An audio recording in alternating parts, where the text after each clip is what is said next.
இப்போ வேல்முருகன் ஃபைட் பண்ணுறாருல சட்டப்பேரவைக்குள்ள, அது மாதிரி விசிகா ஃபைட் பண்ணலை அப்படிங்கிற விமர்சனம் வந்துடுச்சு. முறை வந்து ஒரு பத்திரிகையில் வந்து ஒரு செய்தி வந்தது, பாவலர் கவிஞர் அறிவுமதி விசிகா சார்பாக வேட்பாளராக நிறுத்தப்பட போகிறார். இப்போ இந்த செய்தி உண்மை இல்லை, அப்படி விசிகாவில் பேச்சுவார்த்தை நடத்தப்படலை. நான் திருமாவளவன் என்ன செஞ்சார் தெரியுமா, அவருக்கு ஃபோன் போட்டு, அண்ணே நீங்கள் நிற்க விரும்புகிறீங்களா, அப்படி ஒரு செய்தி வந்திருக்கு, விரும்பினா நான் சீட்டு தரேன் அப்படின்னு அறிவுமதிக்கு திருமாவளவன் சொன்னார். ரொம்ப முக்கியமான விஷயம், அறிவுமதி தலித் அல்லாதவர். இளைய பெருமாள் என்பவர் திருமாவளவன் தலையெடுப்பதற்கு முன்பு, ஒரு ஆளுமையாக அறியப்படுவதற்கு முன்பு, ஒரு மிகப்பெரிய தலித் அமைப்புகளுக்கினுடைய ஒரு மாபெரும் தலைவர். பொதுக்கூட்டம் போடுறது, மாநாடு போடுறது, ஆர்ப்பாட்டம், பேரணி, எதையாவது ஒன்று நீங்கள் காங்கிரஸ்காரர்கள் ரொம்ப வீரியமாக முன்னெடுத்தாங்க அப்படிங்கிறத நீங்கள் உங்களுடைய காலத்தில் பார்த்துருக்கீங்களா? இப்போ செல்வ பெருந்தகை மேலே இருக்கிற பெரிய குற்றச்சாட்டே என்னென்னா, எல்லா சீட்டையும் வித்துட்டாருங்கிறாங்க. சொன்னவன் யாருன்னா காங்கிரஸ்காரதே சொல்கிறேன், நம்ம சொல்லலை. சீட்டை வித்துட்டாரு, விசாரணை வருங்கிறக்காக தான் மாநில தலைவர் பதவியை நான் ராஜினாமா பண்ண போகிறேன். தமிழ் குமரன்கிற ஒரு காங்கிரஸில் சேர்றதுக்கு ஆலோசனை நடத்திட்டு இருக்கும்போது சீட்டு கண்டோம். ஆனால் 50 வருஷமாக கட்சியில் இருக்கிறவங்க, நான் காமராஜரை பார்த்தேன், அவருடைய தொண்டுக்காக நான் கட்சியில் சேர்ந்தேன் அப்படின்னு சொன்ன ஆளுகள்லாம் இன்னும் இருக்கு. உயிரோட ஏகப்பட்ட டிக்கெட் இருக்கு. யாருக்குமே தேர்தல் வாய்ப்பு வழங்கப்படலை.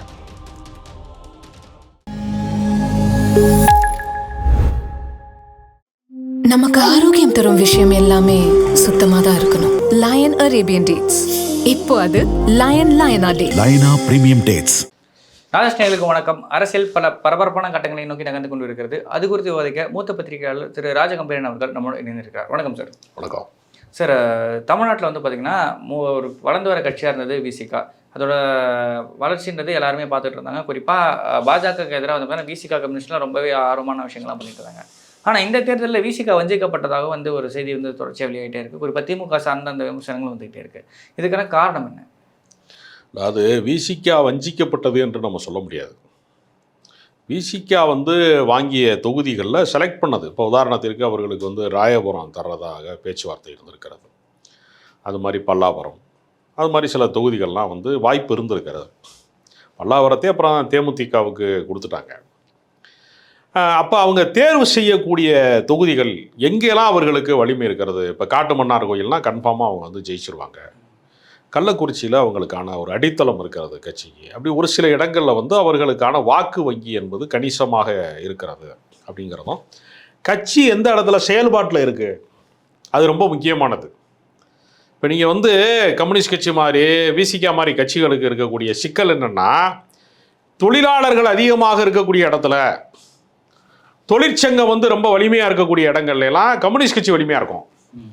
அது மாதிரி விவசாயிகள் போராட்டம் ரொம்ப வலிமையாக நடந்த கடந்த காலங்கள்லாம் உள்ளதுன்னா, நீங்கள் கீழே தஞ்சை அங்கெல்லாம் அந்த வெண்மணி எல்லாம் நடந்ததுனால அவங்க ஒரு அரசியல் அங்கே ஒரு அடித்தளத்தை அமைத்து வைத்திருப்பார்கள். இப்போ மதுரைக்கு ஏன் கம்யூனிஸ்ட் கட்சி கொடுக்குறாங்க, சு வெங்கடேசன் போன்றவர்கள்லாம் ஏன் நாடாளுமன்றத்தில் நிற்கிறாங்க அப்படின்னா, அதுங்களுக்கு ஏற்கனவே அங்கே ஒரு அடித்தளம் இருக்கிறது. அந்த மாதிரியான ஒரு தொடர்ச்சியான பங்களிப்பு அப்படிங்கிறது அந்த கட்சியில், அது மாதிரி திண்டுக்கல்ல. அப்போ அவங்களுக்கு கட்சி எங்கு அதிகமாக வளர்த்திருக்கிறார்களோ, எங்கு அதிகமான அளவில் கட்சிக்கான செயல்பாட்டாளர்கள் நிறைந்திருக்கிறார்களோ, அங்கே தொகுதி கொடுத்தா தான் வெல்ல முடியும். இல்லைன்னா பெரிய கட்சிகளுடைய தயவை நாடி நிற்க வேண்டிய ஒரு அவசியம் வந்துடும். அதனால் திருமாவளவனை பொறுத்தவரையில் என்ன செய்கிறாருன்னா, கட்சியை தனித்துவமாக நடத்தணும். அப்போ இந்த முறை என்ன நடந்துச்சு அப்படின்னு பார்த்தீங்கன்னா, திமுகவை விசிகாவினுடைய சட்டமன்ற உறுப்பினர்கள் புகழ் பாடியது அந்த அதிகார வர்க்கத்தோடு நெருக்கமாக இருந்தது. விசிகா தலைமைக்கு விசுவாசமாக இருக்க வேண்டியவர்கள் எல்லாம் திமுக தலைமைக்கு மிக நெருங்கியதுன்னு ஒன்று இருக்குல்ல, அதை திமுக ஏற்படுத்தவில்லை. இவங்க அதிகார மையமாக இருக்கிறதுனால போய் அவங்கள பார்க்கறது, அந்த மாதிரி விஷயங்களை இவங்களுக்கு அந்த எம்எல்ஏங்கிற அந்த அந்தஸ்து இருப்பதை வைத்துக்கொண்டு, கூட்டணி கட்சியில் இருக்கிறோம் என்கிற அந்த வாய்ப்பை பயன்படுத்தி கொண்டு இவங்க போய் பல விஷயங்களுக்காக நிற்கிறாங்க. இங்கே அது என்ன நடக்குதுன்னா, விசிகாவினுடைய தனித்தன்மை இருக்குல்ல, இப்போ வேல்முருகன் ஃபைட் பண்ணுறாருல சட்டப்பேரவைக்குள்ள, அது மாதிரி விசிகா ஃபைட் பண்ணலை அப்படிங்கிற விமர்சனம் வந்துடுச்சு. அந்த விமர்சனத்தினால திமுக சார்பு நிலை எடுத்தவர்களை இந்த முறை மீண்டும் வாய்ப்பளிக்கக்கூடாது என்கிற அடிப்படையில் அவர் நிராகரித்திருக்கிறார். அது அவருடைய கட்சியினுடைய தனித்தன்மையை காப்பதற்காக தற்காப்பு நடவடிக்கைன்னு கூட நான் சொல்லுவேன். அதனால் பெரிய கட்சிகளும் சிறிய கட்சிகளும் கூட்டணி போகிற போது உள்ள சிக்கல் இதுதான். சிறிய கட்சிகளை வந்து பெரிய கட்சிகள் வந்து தன்மையப்படுத்தக்கூடிய வாய்ப்பு இயல்பாக அமைந்துடும். இப்போ நீங்கள் அதிமுக கூட்டணியில் பார்த்தீங்கன்னா பூரா தாமரையில் ஜி.கே. வாசன்லாம் தாமரை அடிக்கிறார். தமிழ் மாநில காங்கிரஸ்னு பேரை வச்சுட்டு அப்போ நீங்கள் போய் தாமரையில் நிற்கிறீங்கன்னா உங்களுக்கு நாளைக்கு தேர்தல் ஆணையத்தில் நீங்களும் அங்கீகரிக்கப்பட்ட அரசியல் கட்சியாக வர முடியாது. இப்போ அதை மீறி ஏன் நிற்கிறீங்க அப்படின்னு ஒரு கேள்வி இருக்குல்ல. அப்போ அவங்க செலவு பண்ணுறாங்க, நீங்கள் வந்து அந்த இதை அனுபவிக்கிறீங்க. அப்போ அவங்களுக்கு என்ன கணக்கு? பாஜகவை எல்லா பகுதிகளையும் கொண்டு போய் சேர்ப்பது, அதுவும் பழைய காங்கிரஸ்காரரை வைத்து கொண்டே சேர்ப்பது அப்படிங்கிறது. ஒரு கப்பல் மந்திரியாக இருந்தவர், போக்குவரத்துறை அமைச்சராக இருந்த கப்பல் போக்குவரத்துறை அமைச்சராக இருந்தவர், வந்து காங்கிரஸ் கமிட்டியினுடைய ஒரு மிகப்பெரிய தலைவராக இருந்தவர். அந்த தனித்தன்மையை அவர் இழந்து ஒரு கூட்டணியில் போய் அவர் வந்து நிற்கிறாரு. இதெல்லாம் ஒரு பெரிய வீழ்ச்சி தான். அது இது எல்லா அளவுலையுமே இது அவங்கள பாதிக்கும். அவங்க எதிர்காலத்தில் எப்படி கட்சி நடத்த முடியும்? 30 காலத்தில் ஒரு நைட்டு சைக்கிள் சின்னத்தை தமிழ்நாடு ஃபுல்லாக கொண்டு போய் சேர்த்த ஒரு கட்சி. இப்போ சின்ன இல்லை தாமரோட சின்னத்தில் நிற்க. இன்னொன்று, மூப்பனார் அவர்கள் வந்து கட்சியை உடைத்து கொண்டு வெளியில் வந்த போது ஒரு அதிமுக எதிர்ப்பலை தமிழ்நாட்டிலே வீசியது ஒரு காலகட்டம் இருந்தது. அப்போ நீங்கள் வெளியில் வந்தது நியாயம். ஈழத்தமிழர் பிரச்சனையில் வந்து காங்கிரஸ் எடுத்த முடிவு தவறானதுன்னு ஒருத்தர் வெளியில் வந்தார்னா அவர் வந்து மக்களால் விரும்பப்படுவார். நீங்கள் வந்து எம்பியாக இருந்து அமைச்சராக இருந்து எல்லா சுகபோகங்களையும் அனுபவித்து விட்டு எந்த காரணமுமே இல்லாமல் உங்களை மதிக்கலைங்கிற பர்சனல் காரணத்துக்காக உங்களை ராகுல் காந்தி வந்து ஏற்றுக்கொள்ளவில்லை, உரிய மரியாதை வழங்கவில்லைன்னு உங்கள் தனிப்பட்ட காரணம். நீங்கள் மக்கள் பிரச்சனைக்காக வெளில வந்தால் பரவாயில்ல. காவிரி நீர் வந்து எங்களுக்கு தரலை, தமிழ்நாட்டை வந்து வஞ்சிக்கப்படுகிறதுன்னு வாழப்பாடி ராமமூர்த்தி வந்து மத்திய மந்திரியாக இருக்கும்போது ராஜினாமா பண்ணார். அந்த மாதிரி ஒரு போராட்ட களத்திலேருந்து ஒருத்தர் வெளியில் வர்றாருன்னா அவருக்கு மரியாதை இருக்கும். ஏன் ஒன்றுமே இல்லாதப்போ நீங்கள் கட்சி ஆரம்பிச்சோன்னா கட்சி எப்படி செல்ஃப் எடுக்கும்? அதுக்கப்புறம் அரசியல்னு ஒரு விஷயம் இருக்குல்ல. இது வரைக்கும் தமிழ்நாட்டில் தமாக பண்ண அரசியல், தமாக பண்ண போராட்டங்கள், தமாக பண்ண ஆர்ப்பாட்டங்கள், ஏதாவது ஒரு மக்கள் பிரச்சனைக்காக கோரிக்கைகள் வச்சுருக்காங்க அப்படின்னா எதுவுமே இல்லையே இன்னொரு கேள்வி. இல்லை, அது காங்கிரஸில் அப்படி ஒன்று பயிற்சி அளிக்கப்படலை. நீங்கள் வந்து பொதுக்கூட்டம் போடுறது, மாநாடு போடுறது, ஆர்ப்பாட்டம், பேரணி, எதையாவது ஒன்று வந்து நீங்கள் வந்து காங்கிரஸ்காரர்கள் வந்து ரொம்ப வீரியமாக முன்னெடுத்தாங்க அப்படிங்கிறத நீங்கள் உங்களுடைய காலத்தில் பார்த்துருக்கீங்களா? கடைசியாக ராகுல் காந்திக்காக இந்த பாரத் ஜோடோ எடுத்தாங்க. அதுக்கப்புறம் இந்த ஓட்டில் அது அவர் எடுத்த நிகழ்வுக்கு இவங்க பங்கேற்றாங்க. இவங்க தனிப்பட்ட முறையில் இப்போ நீங்கள் யோசிச்சு பாருங்களேன், சிறு கட்சிகள் பெரிய பெரிய மாநாடு நடத்துகிறாங்களா இல்லையா? இப்போ விசிகா வந்து மதச்சார்பின்மை மாநாடு நடத்துகிறாங்க, பெரிய பெரிய மாநாடு நடத்துகிறாங்க, அரசியல் சாசனத்தை காப்போங்கிறாங்க, மது ஒழிப்பு மாநாடு நடத்துகிறாங்களா. ஒரு சிறிய கட்சி பெரிய பெரிய அளவில் வந்து மாநாடுகளை நடத்துகிறாங்கல்ல. அது மாதிரியான ஒரு போக்கை இவர்கள் எங்கேயாவது கையாளுறாங்களா? அப்படின்னா ஒன்றுமே கிடையாது. நான் செயல்படவே மாட்டேன். இந்த கிராமத்துலலாம் பார்த்தீங்கன்னா பெரிய விவசாய நிலங்களை வைத்து கொண்டு வசதி படைத்த நிலக்கலார்கள், பண்ணையார்களாக இருக்கிறவங்க என்ன செய்வாங்கன்னா அப்படியே இருப்பாங்க. அந்த ஊர் கௌரவத்தில் ஊரில் பெரிய தலைக்கட்டவங்க அப்படிங்கிறக்காக அந்த ஊரில் பஞ்சாயத்து பிரசிடெண்ட்டாக இருப்பாங்க. அதே மனநிலை தான் காங்கிரஸ் கட்சி. இப்போ செல்வ பெருந்தகை மேலே இருக்கிற பெரிய குற்றச்சாட்டே என்னென்னா எல்லா சீட்டையும் வித்துட்டாருங்கிறாங்க. சொன்னவன் யாருன்னா காங்கிரஸ்காரன் சொல்கிறேன், நம்ம சொல்லலை. சீட்டை வித்துட்டாரு, விசாரணை வருங்கிறக்காக தான் மாநில தலைவர் பதவியை நான் ராஜினாமா பண்ண போகிறேன் தேர்தல் முடிஞ்சோன்னு அவர் சொல்கிறாரு. தமிழ்நாட்டு பிள்ளையார் அப்படிங்கிற. அப்போ நீங்கள் பார்த்தீங்கன்னா ரொம்ப பேர் காங்கிரஸில் தீவிர செயல்பாட்டாளராக இருந்தவன், களப்பணி செஞ்சவன, ஒரு குறைந்தபட்சமாக களப்பணினா ஒரு அவங்க அளவில் வேலை செஞ்சவங்க யாருமே அங்கீகரிக்கப்படலை, அடையாளப்படுத்தப்படலை அப்படிங்கிற உள்ள குமுறலோட பல பேர் இருக்காங்க. நேற்று வந்து இது தமிழ் குமரனுக்கு சீட்டு கொடுக்குறாங்க பெண்ணாகரத்தில். அதாவதுங்க, தமிழ் குமரன்கிற ஒரு காங்கிரஸில் சேர்றதுக்கு ஆலோசனை நடத்திக்கிட்டு இருக்கும்போது சீட்டு கன்ஃபார்ம் பண்ணிட்டாங்க. ஒரு வாரம் கூட இல்லை கட்சியில். ஆனால் 50 வருஷமாக கட்சியில் இருக்கிறவங்க, நான் வந்து காமராஜரை பார்த்தேன், அவருடைய தொண்டுக்காக நான் வந்து கட்சியில் சேர்ந்தேன் அப்படின்னு சொன்ன ஆளுகள்லாம் இன்னும் இருக்குது. உயிரோட ஏகப்பட்ட டிக்கெட் இருக்குது. யாருக்குமே தேர்தல் வாய்ப்பு வழங்கப்படலை. நீங்கள் சோசியல் மீடியாவில் கத்தி கிடக்காங்கல்ல, அந்த மாதிரியான ஆட்கள் இப்போ நிறைய பேர் பாருங்க. இவர் அலிமல் புகாரிலாம் அந்த ஆமாம், அதெல்லாம் அவர்லாம் அந்த லிஸ்ட்டில் இருந்தார். அது திடீர்னு என்ன பண்ணாங்கன்னா அவர் சீட்டு கேட்குற டயத்தில் அவர் மேலே ஒரு பண மோசடி இருக்குது, அவர் மேலே பிரச்சனை இருக்குது அப்படின்னு சொல்லி ஒன்று கிளப்பி விட்டாங்க. அந்த நேரத்தில் எப்போவுமே தேர்தல் நேரத்தில் மட்டும் சில பேர் இமேஜை டேமேஜ் பண்ணுறதுக்கான முக்கியமான சில விவரங்கள் வெளிவரும். எப்போவுமே அவர்லாம் வந்து அந்த இடத்துக்கே வரல. அதனால் நிறையா பேரை காலி பண்ணிட்டாங்க அப்படிங்கிற குற்றச்சாட்டு வந்து காங்கிரஸுக்குள்ளே ஒரு உள்ள கும்புறலாக இருக்குது. அப்படி இருந்துமே வந்து பார்த்திங்கன்னா மேலூர் தொகுதி, மதுரை மேலூர் தொகுதியில் வந்து பார்த்திங்கன்னா ஒரு தாழ்த்தப்பட்ட வேட்பாளரான விஸ்வநாதன் அவர்களை போட்டிருக்காங்க. ஆனால் அந்த தொகுதியில் இருக்க காங்கிரஸ்காரங்க என்ன சொன்னாங்க, வெளி தொகுதி ஆலையே எங்கே போடுறீங்கன்னு சொல்லிட்டு ஒரு பிரச்சனை நடக்குது. ஏற்கனவே இந்த மேலூர் தொகுதி மேலே முருகேசனோட கொலையை பார்த்த ஒரு தொகுதி, அதுக்கப்புறமா அங்கே தான் விசிகாவும் ஆரம்பிக்கப்பட்டது.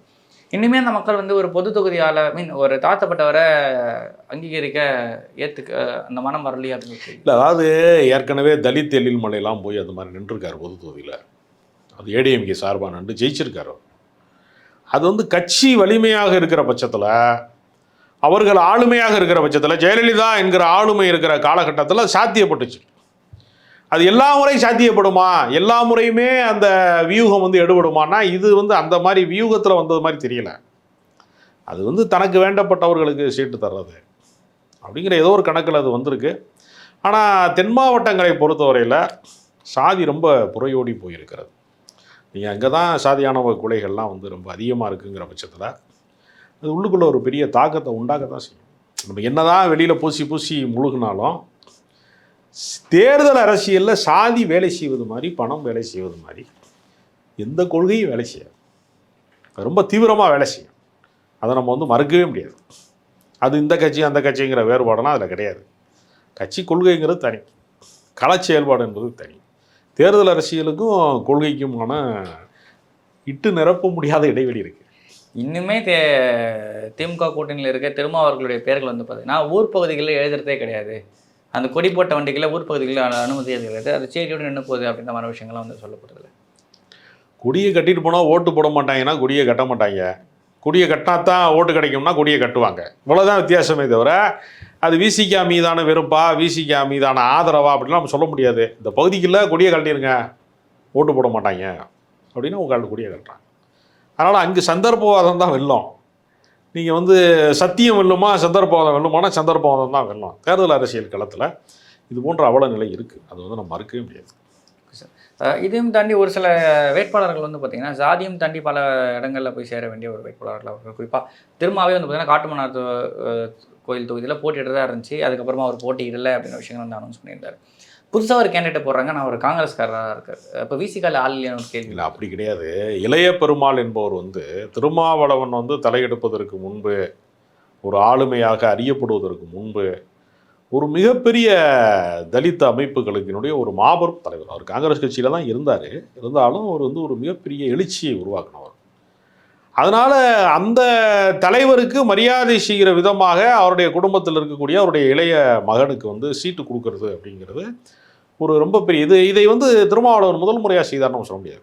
ஏற்கனவே ஒரு கல்வியாளர் ஆர்கே நகரில் வந்து வசந்தி தேவின்னு நினைக்கிறேன், ஒரு கல்வியாளருக்கு சீட்டு கொடுத்தாங்க, துணைவேந்தராக இருந்தவங்க. அவங்க வந்து விசிகாவான்னு நம்ம சொல்ல முடியாது. ஒரு முறை வந்து ஒரு பத்திரிகையில் வந்து ஒரு செய்தி வந்தது, பாவலர் கவிஞர் அறிவுமதி வந்து விசிகா சார்பாக வேட்பாளராக நிறுத்தப்பட போகிறார் அப்படின்னு இந்த கழுகாறு குருவியார் பதில்கள்லாம் வரும் இல்லையா, அந்த டைப்பில் ஒரு செய்தி வருது. இந்த செய்தி வந்து ஜூனியர் விடனில் ஏதோ வருது, அதை வந்து திருமாவளவன் காதுக்கு போகுது செய்தி. இப்போ இந்த செய்தி வந்து உண்மை இல்லை, அப்படி விசிகாவில் பேச்சுவார்த்தை நடத்தப்படலை. ஆனால் திருமாவளவன் என்ன செஞ்சார் தெரியுமா, அவருக்கு ஃபோன் போட்டு, அண்ணே நீங்கள் நிற்க விரும்புகிறீங்களா, இப்படி ஒரு செய்தி வந்திருக்கு, விரும்பினா நான் சீட்டு தரேன் அப்படின்னு அறிவுமதிக்கு திருமாவளவன் ஃபோன் பண்ணுறாரு. ரொம்ப முக்கியமான விஷயம், அறிவுமதி தலித் அல்லாதவர். ஏன்னா அவர் சாதியை நான் சொல்ல விரும்பல, அதனால் அப்படி சொல்கிறேன். அவர் வந்து ஒரு ஆதிக்க சமூகத்தை சார்ந்தவர். அவர் அப்போ அவருக்கு சீட்டு தரதுக்கு அவர் ரெடி ஆகிட்டாரு. அவர் என்ன நினைக்கிறாருன்னா, இந்த கட்சி வந்து சேரிக்குள்ளேயே தொடங்கலாம், சேரிக்குள்ளேயே முடிந்து விடக்கூடாது, பொது நீரோட்டத்தில் கலக்கணும். அப்போ அதுக்கு என்ன வாய்ப்பு இருக்குது அவருக்குன்னு பார்க்கும்போது, ஈழ அரசியல் அவர் கையில் எடுத்ததும் கூட பொது நீரோட்டத்தோடு கலப்பதற்கான ஒரு உத்தி. இஸ்லாமியர்களுடைய பிரச்சனைகளை அவர் கையில் எடுத்ததுக்கு, அதுக்கு ஜவாஹர்லால் இருக்கிறாரு, காதர் மைதீன் இருக்கிறாரு, முஸ்லீம் லீக் இருக்குது, எஸ்டிபி இருக்குது, அப்படி நினைக்கல அவர். அவர்கள் பிரச்சனையை நம்ம வந்து கையில் எடுக்கணும் அப்படின்னு நினைக்கும்போது, அப்படித்தான் அந்த நீரோட்டத்தில் தான் ஷானவாஸ் போன்றவர்களைலாம் அவர் சேர்த்தார். அதனால் அவர் பொது அரசியல் நீரோட்டத்திலே வந்து உருவாக்கி அப்துல் ரஹ்மான் ஒரு கேண்டிடேட் கொடுத்துருக்கு பண்ருட்டியில். ஆமாம், அவர் நீண்ட காலமாக வந்து அவர் வந்து சீனியரு, ரொம்ப நீண்ட காலமாக அரசியல் இருக்கிறாரு. அவர் வந்து முஸ்லீம் லீக் அரசியலிருந்து தொடங்கினவர். அப்துல் சமது, அப்துல் லத்தீப் வந்து கட்சி வந்து ரெண்டாக பிளந்த காலகட்டத்தில், 90களின் காலகட்டத்தில் லத்தீப் அணியில் அவர் இருந்தவர். அதனால் அந்த காலகட்டத்திலே அவர் எம்எல்ஏ ஆக வேண்டியவர்.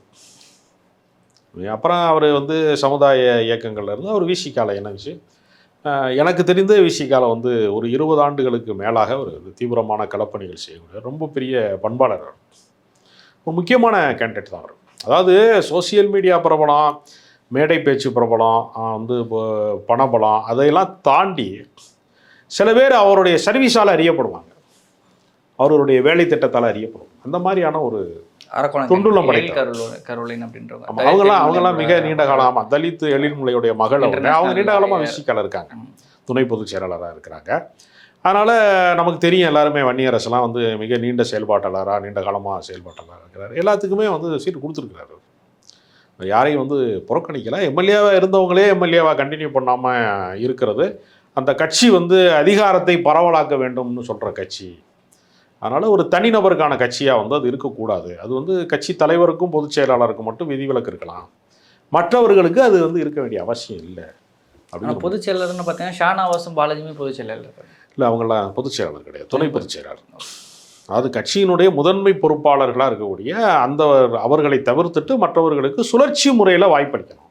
இவருக்கு 2 முறை வாய்ப்பளிச்சிருக்காங்க. குன்னத்தில் ஒரு முறை நின்றுருக்கிறாரு, அப்புறம் நாகப்பட்டினத்தில் நின்றுருக்காரு. அது நாகப்பட்டினத்தில் ஜெயிச்சிருக்காரு ஷானவாஸ். அது மாதிரி தான் எஸ் பாலாஜி, அவருக்கு 3 முறை வாய்ப்பு வழங்கப்பட்டிருக்கு. அதில் 1 முறை வென்றிருக்காரு. அப்போ தேர்தல் அரசியலில் இந்த நீங்கள் தனிநபர் கட்சியாக மாறிடும். ஒரு குறிப்பிட்ட நபரே திரும்ப திரும்ப எம்எல்ஏவே இருக்கிறாருன்னா மற்றவர்களுக்கு வந்து இப்போ நீங்கள் அதிமுகவில் கடந்த காலங்களில் என்னவா இருந்துச்சுன்னா, ஜெயலலிதா காலத்தில் அது ஏன் பெரிய வெகுஜன இயக்கமாக இருந்துச்சுன்னா, திடீர்னு வந்து யாருக்காவது பதவி கிடைக்கும், இங்கே சாமானியர்களுக்கு கிடைக்கும். அந்த சுழற்சி முறைகளை அது மற்ற கட்சிகளில் குறையும். நைட்டு தூங்கி எழுந்துச்சு அமைச்சரா இல்லையான்னு தெரியாதுங்கிறதும் ஒரு பக்கம் நடக்கும். இன்னொரு பக்கம் சாமானியனை வந்து உயர்த்தி பார்க்குற இடமாக இருக்கும். அதுக்கு 2 பெரிய தந்திரங்கள் காரணமாக இருந்துச்சு. யாரை வேண்டுமானால் நான் நினச்சா உன்னை வந்து நீக்குவேன், நான் யாரை வேணாலும் தூக்குவேங்கிற மாதிரி அது ஒரு அதிகார பலமும். அந்த அதிகார மையத்தை நோக்கி அவங்களோட எல்லாரும் விசுவாசமாக இருந்துச்சு. குட்டி குட்டி இந்த சிற்றரசுகள் மாதிரி ஆகாமல் தடுத்து நிறுத்திச்சு. ஆமாம், ஏன்னா மாற்றிடுவாங்க. இப்போ நீங்கள் ஒருத்தரே மாவட்ட செயலாளராக 25 வருஷம் 30 வருஷம் வச்சுருந்தா அவர் சாம்ராஜ்யத்தை உருவாக்கிடுவார். அவருக்கான ஆதரவாளர்கள், அவருக்கான ஆட்கள் அப்படி உருவாகிடுவாங்க. இப்போ அவர் தான் கட்சின்னு ஆயிரும். அப்போ அந்த கட்சியில் புதிதாக யாராவது ஒரு இளைஞர் சக்தி முளைக்கணும்னா அவங்க முளைக்க விட மாட்டாங்க, வரவிட மாட்டாங்க. அந்த சிக்கல் வந்து இருக்குது. இது எல்லா கட்சிகளுக்குமே இந்த சிக்கல் இருக்குது. இவ்வளோ நேரம் உங்களை பொண்ணா நான் தெரிந்து தேங்க்யூ.